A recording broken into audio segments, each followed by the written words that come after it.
सीखने के लिए सबसे पहले हमें सीखनी पड़ती हैं संख्याएं।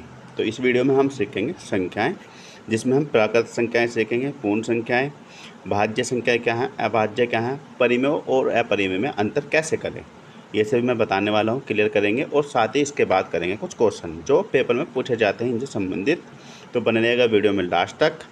तो चलो शुरू करते हैं। सबसे पहले आ जाती है हमारी प्राकृत संख्याएं। प्राकृत संख्याएं होती हैं नेचुरल नंबर। अब नेचुरल नंबर कौन सी होती हैं? नेचुरल नंबर है जो हम नेचर में गिनने में प्रयोग करते हैं, जैसे 1, 2, 3। तो ये सब हमारी होती हैं प्राकृत संख्याएं, जैसे 1, 2, 3, 4, 5 और ये अनंत तक, ये सभी होती हैं हमारी प्राकृत संख्याएं। ठीक है। इसके बाद आती है हमारी पूर्ण संख्याएं। पूर्ण संख्याएं वे होती हैं जो सभी प्राकृत संख्याएं और जीरो को और ऐड कर दें तो क्या आ जाएंगे हमारी पूर्ण संख्याएं, होल नंबर्स आ जाएंगे। जैसे 0, 1, 2, 3, 4, 5 और ये अनंत तक। ठीक है। यहीं पर एक क्वेश्चन आ जाता है कि सभी प्राकृत संख्याएं क्या पूर्ण संख्याएं हैं? तो हाँ, सभी प्राकृत संख्याएं पूर्ण संख्याएं हैं, लेकिन सभी पूर्ण संख्याएं प्राकृत संख्याएं नहीं हैं। सभी होल नंबर्स नेचुरल नंबर्स नहीं हैं। यहाँ तक क्लियर हो गया होगा। इसके बाद चलेंगे, नेक्स्ट है पूर्णांक। इसके बाद आते हैं पूर्णांक। पूर्णांक को इंग्लिश में इंटीजर्स कहते हैं। इंटीजर्स होते हैं 0 प्लस माइनस दोनों। ठीक है।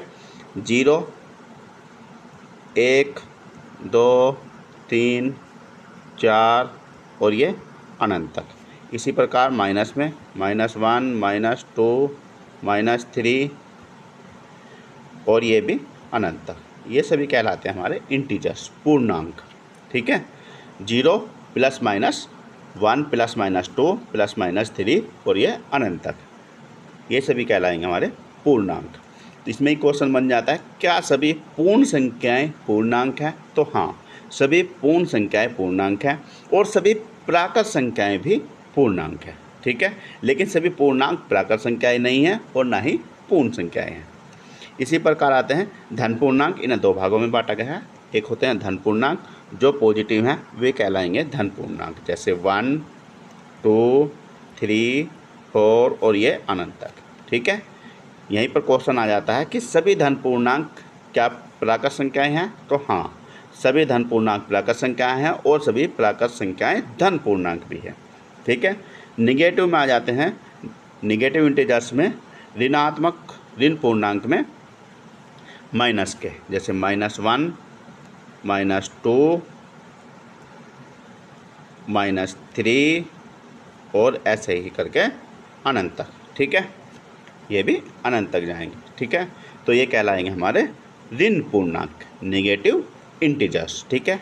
सर 0 बचा, 0 को क्या कहेंगे? तो 0 होता है उदासीन पूर्णांक। ठीक है। ये होता है उदासीन पूर्णांक। इसके बाद आ जाते हैं हमारे सम संख्याएं। अब सम संख्याएं कौन सी होती है? सम संख्याएं वे संख्याएं होती हैं जो 2 से विभाजित हो जाएं, जो 2 से विभाजित हो जाएं, 2 से पूर्णतः कट जाएं। ठीक है। 2 से भाज्य होने वाली संख्याएं कहलाएंगी सम संख्याएं, जैसे 2, 4, 6, 8, 10 और ये आगे तक। ठीक है। ये सभी कहलाएंगे सम संख्याएं। ठीक है। इनको ऐसे भी कह सकते हैं कि जिनके जोड़े बन जाते हों वे सम संख्याएं होंगी। इसी प्रकार आएंगी विषम संख्याएं। विषम संख्याओं को ओड नंबर्स कहते हैं। ओड नंबर्स ये होती हैं जो 2 से विभाज्य न हो, जो 2 से भाज्य न हो, अर्थात 2 से भाग देने पर एक शेष बचता हो। तो ये हो जाएंगी 1, 3, 5, 7 और ऐसे ही आगे तक। ठीक है। ये विषम संख्याएं होंगी। सम संख्याएं वे होंगी जो 2 से भाग देने पर कोई शेष न बचे। विषम संख्याएं वे होंगी जो 2 से भाग देने पर एक शेष बचे, अर्थात 2 से भाज्य न हो। सम संख्याएं 2 से भाज्य, दोनों क्लियर हो गए होंगे। इसके बाद चलेंगे भाज्य संख्याएं। ठीक है। अब आ जाती हैं भाज्य संख्याएं। भाज्य संख्याएं वे होती हैं जो स्वयं अपने आप और एक के अलावा किसी अन्य संख्या से भाज्य हो जाती हो, या जिसके 2 से ज़्यादा गुणनखंड, जैसे 2, ठीक है। 2 को लेंगे तो 2 हमारा 1 से विभाज्य होगा और 2 से, मतलब 2 अपने आप से और 1 से, ठीक है। तो ये इसके क्या होंगे, 2 फैक्टर होंगे, ठीक है। तो ये भाज्य संख्याएं नहीं होगी। सबसे छोटी भाज्य संख्याएं होंगी 4, क्योंकि ये 1 से भी कट जाती है और 4 से भी कट जाती है और 2 से भी कट जाती है। 2 से ज़्यादा फैक्टर हो गए, 2 से ज़्यादा इसके गुणनखंड हो गए। तो ये हो गया हमारी भाज्य संख्या। तो हमारी भाज्य संख्या नहीं होगी, 3 भी भाज्य संख्या नहीं होगी, क्योंकि 2, 3 1 से कटती है और 3 से कटती है। 1 भी नहीं होगी, ये होगी 4, सबसे छोटी भाज्य संख्या होगी 4। इसके बाद आ जाएगी 6, 5 नहीं होगी, क्योंकि 5 1 से कटती है और स्वयं अपने आप से कटती है, अन्य किसी संख्या से नहीं कटती। भाज्य संख्या वे होती हैं जो स्वयं अपने आप और 1 के अलावा किसी संख्या से विभाजित हो जाती हो या कट जाती हो। इसी प्रकार आ जाएगी 6 के बाद 8, 8 के बाद 9, इस तरीके से आगे बढ़ेंगे। यहीं पर अभाज्य संख्याएं कौन सी होती हैं? अभाज्य संख्याएं वे होती हैं जिनके 2 गुणनखंड हो। भाज्य संख्याएं क्या होंगी? जिसके 2 से ज़्यादा गुणनखंड हो, और अभाज्य संख्याएं जिसके 2 गुणनखंड हो, ठीक है। अभाज्य संख्या में वे भी नहीं लेंगे जिसका 1 गुणनखंड हो। जैसे 1 है, 1 का क्या है, 1 ही गुणनखंड है, या तो वह खुद को कह लो या 1 से कह दो। तो 1 ना ही भाज्य है और ना ही अभाज्य है, ये भी ध्यान रखेंगे। 1 ना ही भाज्य और ना ही अभाज्य है। तो इसमें होगी 2, क्योंकि 2 के 2 गुणनखंड हैं। इसके बाद आएगी 3, इसके बाद आएगी 5, ठीक है। और यहीं पर आगे चलते चले जाएंगे। यहीं पर 2 क्या होगी, सबसे छोटी सम अभाज्य संख्या होगी। ये क्वेश्चन बार बार पूछा जाता है, सबसे छोटी सम अभाज्य संख्या क्या है? तो वो है 2। और 1 ना ही भाज्य है और ना ही अभाज्य है, क्योंकि वो दोनों की कंडीशन को फॉलो नहीं करती है। यहीं पर क्लियर हो गया होगा। समझ आ रहा है तो वीडियो को लाइक कर देंगे, आगे चलेंगे। इसके बाद आ जाती हैं परिमेय संख्याएं। परिमेय संख्याएं होती हैं रेशनल नंबर्स, ठीक है। परिमेय संख्याएं क्या होती हैं? जिनको P/Q के रूप में लिख सकते हैं, जिनको P/Q के रूप में लिख सकते हैं। और Q बराबर नहीं होना चाहिए 0 के, Q 0 नहीं होना चाहिए, ठीक है। P/Q के रूप में लिखा जाता हो और Q 0 नहीं होना चाहिए। जैसे यहाँ पर 3/4, 2/5, ये क्या होंगी? परिमेय संख्याएं होंगी, ठीक है। और साथ ही 22/7, हमें 22/7 और पाई दोनों में कन्फ्यूजन होता है। तो 22/7 तो परिमेय संख्या है, लेकिन पाई परिमेय संख्या नहीं है। पाई क्या है? अपरिमेय संख्या है, वो मैं आगे बताऊंगा अभी। अपरिमेय संख्याएं क्या होती हैं? Irrational number.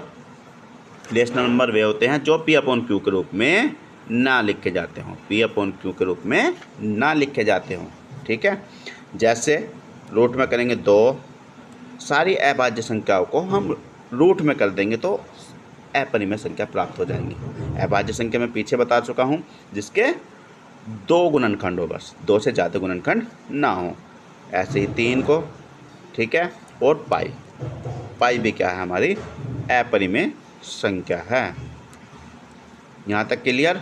परिमेय अपरिमेय अब कन्फ्यूजन नहीं होगा। कोई कन्फ्यूजन है तो आप कमेंट्स में पूछ सकते हैं। क्लियर हो गया होगा। इसके बाद चलते हैं, एक आ जाती है हमारी वास्तविक संख्याएं। वास्तविक संख्या क्या होती है? रियल नंबर होते हैं, ठीक है। रियल नंबर क्या होते हैं? जिनका स्क्वायर करने पर, जिनका वर्ग या स्क्वायर करने पर प्लस प्राप्त होता है, मतलब पॉजिटिव प्राप्त होता है। जैसे -2 का स्क्वायर करेंगे, -2 का स्क्वायर करेंगे तो 2 आ जाएगा। तो ये क्या होगा? हमारा वास्तविक संख्या होगी। इसी तरीके से 2, इसी तरीके से 5, इसी तरीके से -4, ये सब क्या होंगे? हमारी वास्तविक संख्याएं होंगी। यहीं पर इसका उलट आ जाता है काल्पनिक संख्याएं, इमेजिनरी नंबर। इनको I से डिनोट करते हैं। जिनका वर्ग करने पर नेगेटिव प्राप्त हो। क्या हो? नेगेटिव प्राप्त। नेगेटिव प्राप्त कैसे होगा? जैसे रूट में रखेंगे -2, इसका स्क्वायर करेंगे तो क्या आ जाएगा? -2 आएगा। तो ये हो गया हमारी काल्पनिक संख्या, इमेजिनरी नंबर्स, ठीक है। ऐसे ही -3, -4, रूट में कुछ भी ले सकते हैं, ठीक है। इनको I से डिनोट करते हैं। वास्तविक संख्या और काल्पनिक संख्या में अंतर समझ आ गया होगा।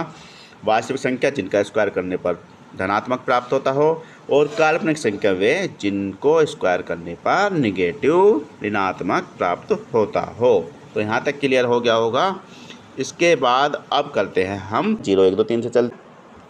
सबसे छोटी प्राकृत संख्या क्या है? तो सबसे छोटी प्राकृत संख्या है 1, क्योंकि प्राकृत संख्या कहाँ से शुरू होती है? 1 से। 1 2 3 आगे तक ये सभी प्राकृत संख्या नेचुरल नंबर कहलाती है। ठीक है, ये 0 से शुरू नहीं होती है, 0 से पूर्ण संख्या शुरू होती है। ठीक है, यहाँ तक क्लियर हो गया होगा।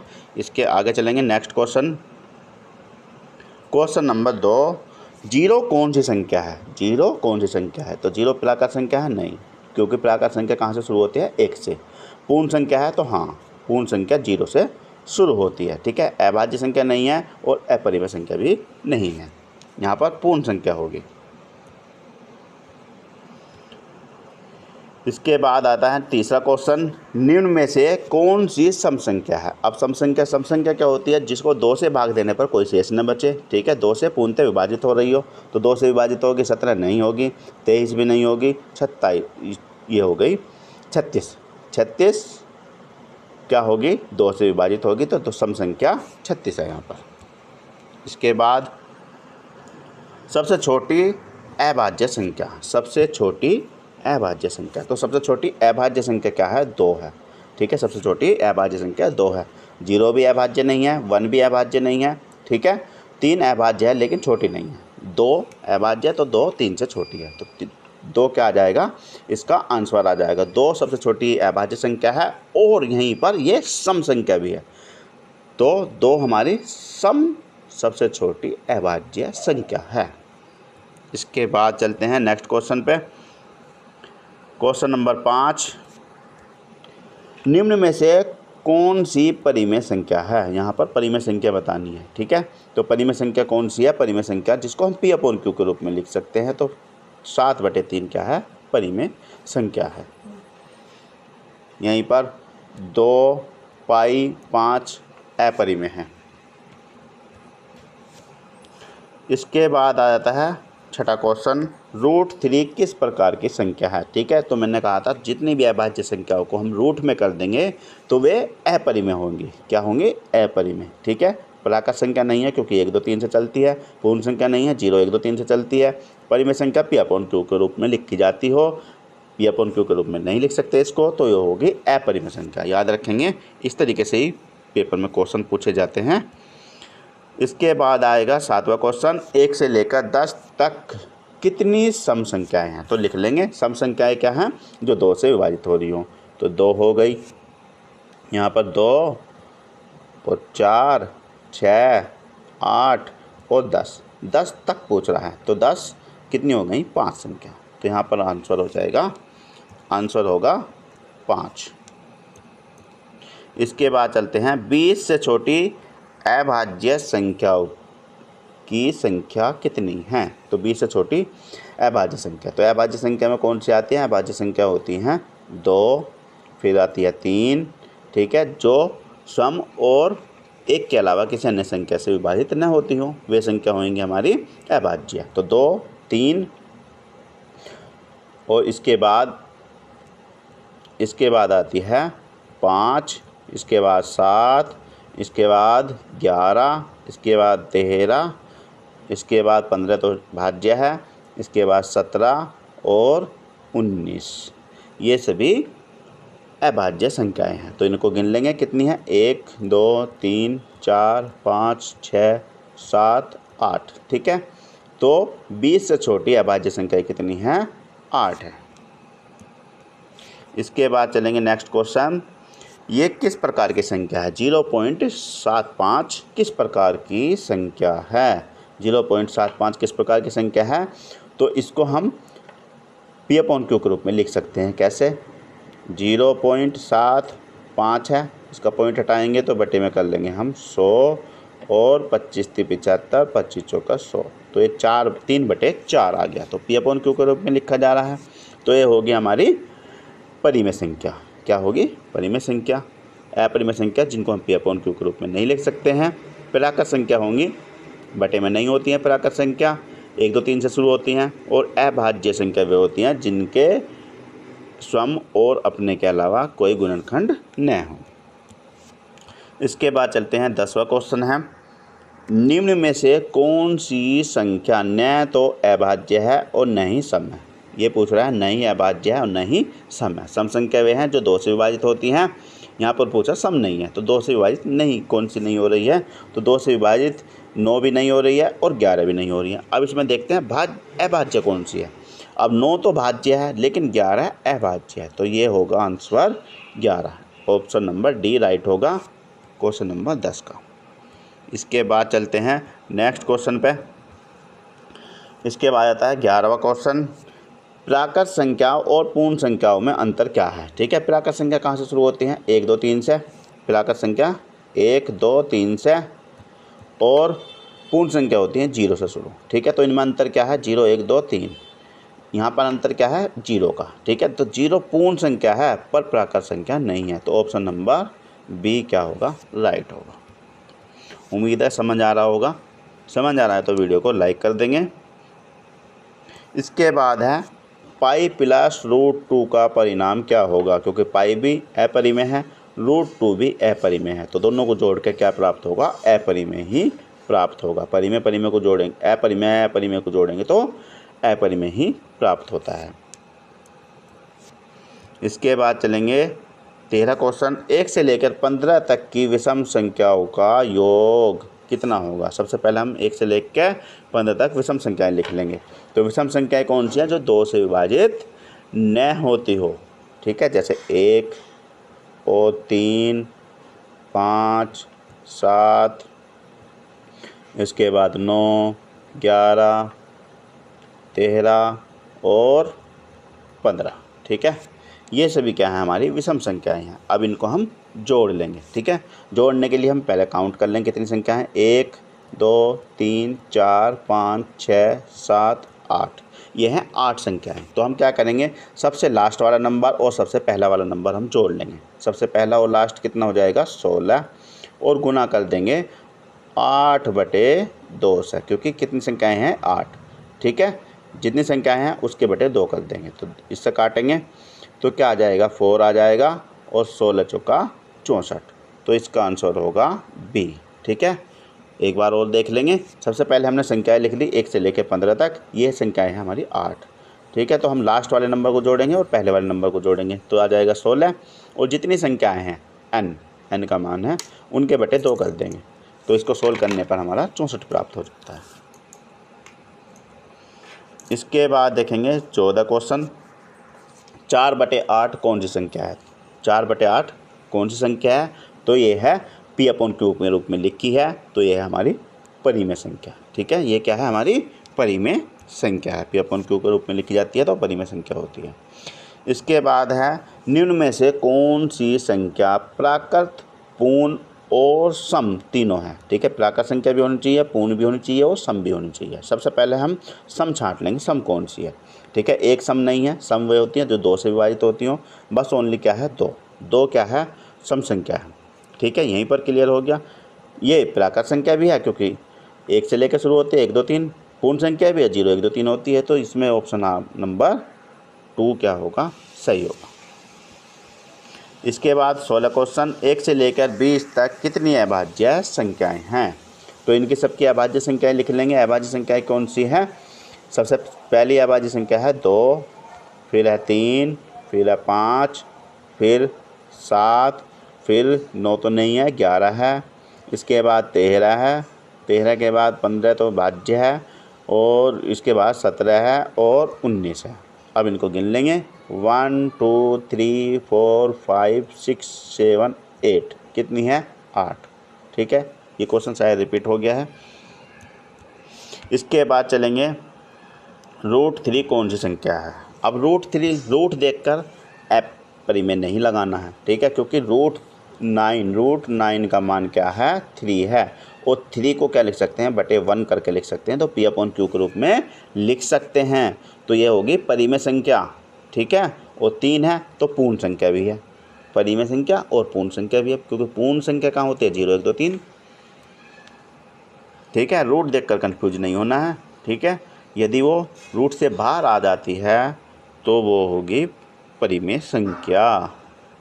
इसके बाद है दो सम संख्याओं का योग हमेशा क्या होगा। मान लो दो सम संख्या है, कोई सी भी दो सम संख्या ले लो, जैसे 2 ले ली और 4 ले ली, 4 और 2 को जोड़ेंगे तो 6, यो क्या आ जाएगी सम संख्या। इसी प्रकार कोई सी भी और संख्या ले लो, 6 और 8 ले लो तो 8 और 6 14 हो जाएंगे, तो ये भी क्या होगी सम संख्या, हमेशा सम आएगा, हमेशा सम। 19 क्वेश्चन, 22/7 किस प्रकार की संख्या है। 22/7 है अपरिमेय या परिमेय, तो 22/7 है परिमेय, ठीक है, क्योंकि मैंने बताया था 22/7 क्या है परिमेय और पाई क्या है अपरिमेय संख्या है, ठीक है, क्योंकि P/Q के रूप में लिख दे रहे हैं, ठीक है, यहाँ तक क्लियर। अब इसके बाद देखेंगे 20वां क्वेश्चन, सबसे छोटी विषम अभाज्य संख्या। सबसे छोटी सम अभाज्य संख्या तो क्या है 2 है, और विषम अभाज्य संख्या क्या है, तो सबसे छोटी विषम अभाज्य 3 है। यहाँ पर ऑप्शन नंबर सी राइट हो जाएगा। थैंक यू फॉर वॉचिंग, मिलते हैं नेक्स्ट वीडियो में।